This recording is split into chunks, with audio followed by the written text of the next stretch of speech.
नमस्कार, मी आशिष गोलतकर, तुमचा Exim news source आणि तुम्ही पाहत आहात ग्लोबल भरारी एक्झिम न्यूज. चला तर सुरू करूया आजच्या ताज्या आणि महत्त्वाच्या बातम्या. रुपयाच्या हालचालींवर सरकारची बारीक नजर.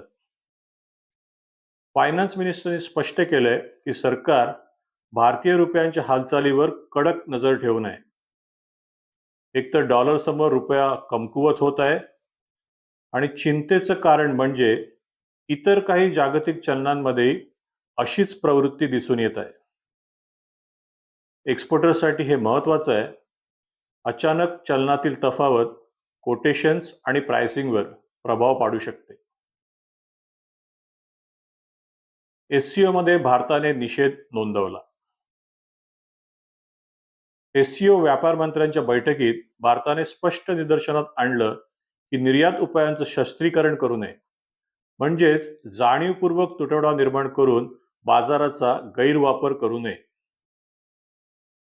हे एक्झिमसाठी महत्त्वाचं आहे, कारण व्यापारात स्थिरता आणि पारदर्शकता नसेल तर सप्लाय चेन विस्कळीत होऊ शकते. इंडिया EFTA मुक्त व्यापार करार FTA 1 ऑक्टोबर पासून लागू होणार. इंडिया आणि European free trade association EFTA मध्ये trade and economic partnership agreement TEPA या मुक्त व्यापार करारावर स्वाक्षरी झाली आहे. हा करार 1 ऑक्टोबर 2025 पासून लागू होणार आहे. यामध्ये $100 बिलियन गुंतवणुकीचे वचन दिले गेले आहे. 10 वर्षात $50 बिलियन आणि पुढील 5 वर्षात आणखी $50 बिलियन अशा प्रकारे ही गुंतवणूक केली जाणार आहे. यामुळे भारताच्या pharmaceutical, machinery, watches, agricultural exports या क्षेत्रांना विशेष लाभ होणार आहेत. India middle east Europe economic corridor IMEC. India आणि इटली यांनी IMEC प्रकल्पासाठी MOU वर स्वाक्षरी केली आहे. यश कॉरिडॉर मेडिटेरेनियन मार्गे भारताला युरोप आणि मध्य पूर्वात जोडणार असून पारंपरिक सुएझ कॅनल मार्गापेक्षा जलद आणि जास्त विश्वासार्ह असणार आहे. यामुळे लॉजिस्टिक एक्सपेन्सेस सुद्धा कमी होण्यास मदत होणार आहे. आणि आता बघूया झटपट आणि महत्त्वाच्या बातम्या. देशातील बंदरांमध्ये अमेरिकन टॅरिफ नंतरही मालवाहतूक थांबलेली नाही. सप्लाय चेन अजूनही सुरळीत आहे. Federation of Indian export organisations FIOने GST रिफंड्स विदिन 7 days प्रस्तावाचं स्वागत केलं आहे. एक्सपोर्टर्सना यामुळे लिक्विडिटीमध्ये मदत होईल. रशियन तेलासाठी रुपयात व्यवहार सुरू झाला आहे.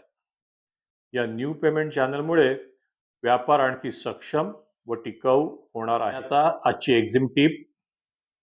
तुम्ही जर इंटरनॅशनल ट्रेडर्स असाल तर 2 गोष्टी लक्षात ठेवा. एक, चलन व्हॉलॅटिलिटीसाठी फॉरवर्ड लुकिंग प्राइसिंग कॉन्ट्रॅक्ट्स ठेवा आणि GST रिफंड प्रोसेस 7 दिवसात होणार असेल तर वर्किंग कॅपिटल ऑप्टिमाइज करायला फॉरवर्ड स्ट्रॅटेजी ठरवून ठेवा.